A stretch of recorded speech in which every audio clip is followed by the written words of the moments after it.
मालदीव के राष्ट्रपति मोहम्मद मुइज्जू की 5 दिनों की भारत यात्रा रविवार यानी कि आज से शुरू हो रही है।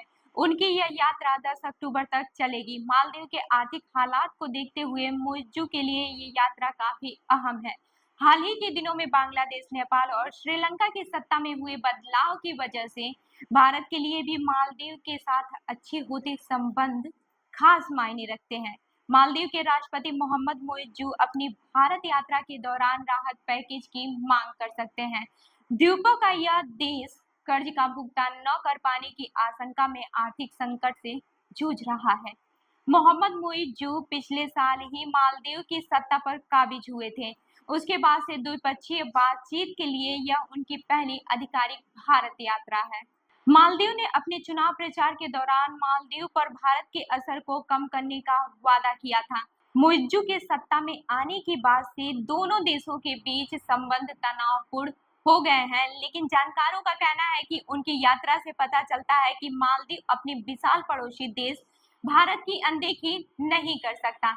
बीते सितंबर महीने में मालदीव का विदेशी मुद्रा भंडार करीब $440 मिलियन रह गया था, जो कि महज 1.5 महीने के आयात के लिए पर्याप्त है। दरअसल पिछले महीने वैश्विक रेटिंग एजेंसी मूडीज ने मालदीव की क्रेडिट रेटिंग घटाते हुए कहा था कि उसके डिफॉल्टर होने का जोखिम काफी बढ़ गया है। भारतीय आर्थिक मदद से देश के विदेशी मुद्रा भंडार को बढ़ावा मिलेगा। भारत आने से पहले मुइज्जू ने तुर्की और चीन की यात्रा करने का विकल्प चुना था। जनवरी में तुर्की और चीन की उनकी यात्रा को भारत के लिए एक उच्च स्तरीय कूटनीति अपमान के रूप में देखा गया था। मालदीव के पिछले नेता चुनाव जीतने के बाद से आमतौर पर सबसे पहले भारत आते रहे हैं।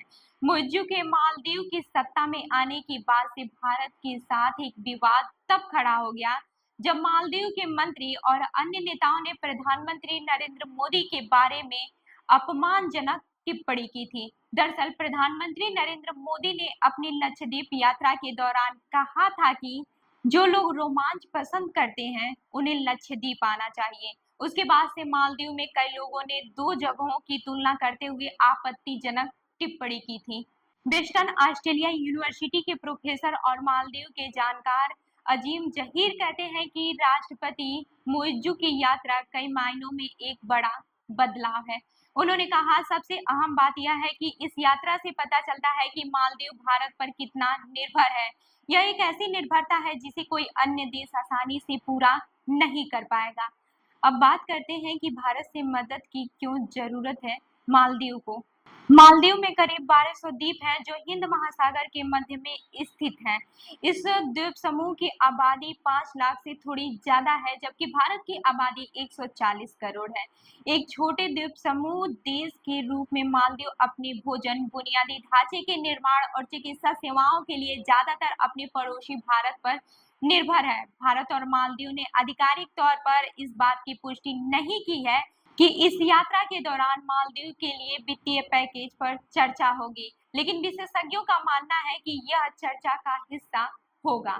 रेटिंग एजेंसी मूडीज ने मालदीव के आर्थिक हालात पर गंभीर चिंता जताते हुए कहा है कि विदेशी मुद्रा भंडार सरकार के विदेशी कर्ज से काफी नीचे है, जो साल 2025 में करीब $600 मिलियन और साल 2026 में $1 अरब से ज्यादा होगा।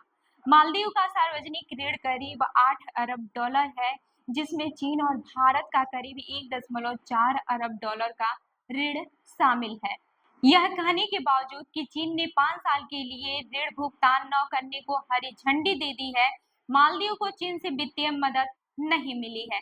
आपको बता दें कि भारत का मालदीव पर लंबे समय से प्रभाव रहा है, जिसकी रणनीतिक स्थिति की वजह से हिंद महासागर के एक महत्वपूर्ण हिस्से पर नजर रखी जा सकती है, लेकिन मुइज्जू चीन के करीब जाकर इसे बदलना चाहते हैं।